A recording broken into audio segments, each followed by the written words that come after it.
Emma, de retour au Québec. Et oui, enfin. La première fois, ça avait été fructueux. Exactement. Tu étais reparti avec une victoire très méritée face à Martine Vallière-Bisson. Oui. C'est un combat spectaculaire. Les deux, vous aviez livré toute une guerre dans le ring.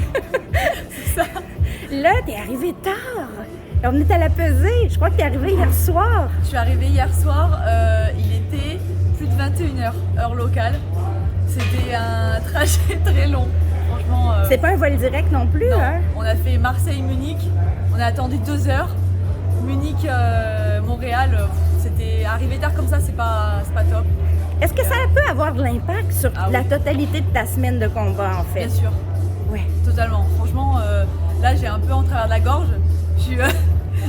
Mais d'être arrivée ici, en plus ce matin on a fait un test de grossesse aussi alors que j'avais déjà fait, voilà tout ça, mais bon je reste focus sur mon combat, voilà, je suis préparée et c'est pas ces petits détails qui vont mettre à mal toute ma préparation.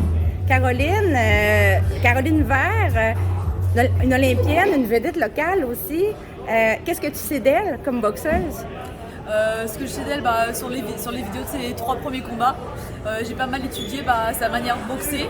Elle a une boxe assez amateur, elle se tient droite sur 2 coups, 3 coups maximum. Elle se déplace aussi pas mal. Mais voilà, et je pense qu'elle s'attend à une boxe de ma part qui va être totalement différente et je pense qu'elle va être surprise.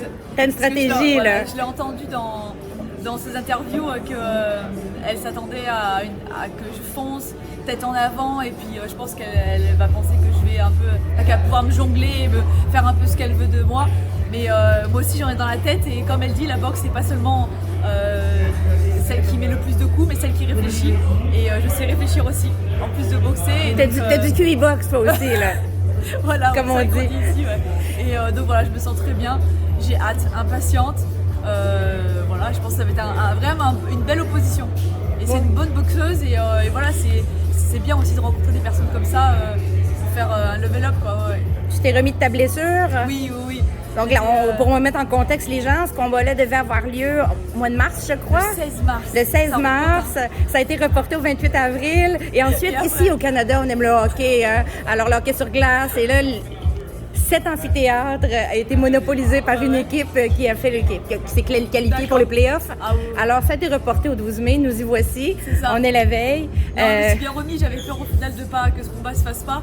Donc, je suis super ravie qu'il m'ait rappelé pour le combat. Ouais. Celle qui t'a remplacée à pied levé, c'était ta compatriote Anaëlle, qui a quand même bien fait contre Caroline. C'était intéressant, mais Caroline a su avoir le dessus. On avait dans l'idée qu'Anaëlle avait un style qui était similaire au tien, mais là, tu réserves des surprises, c'est ce que tu dis? Je pense pas qu'on boxe pareil.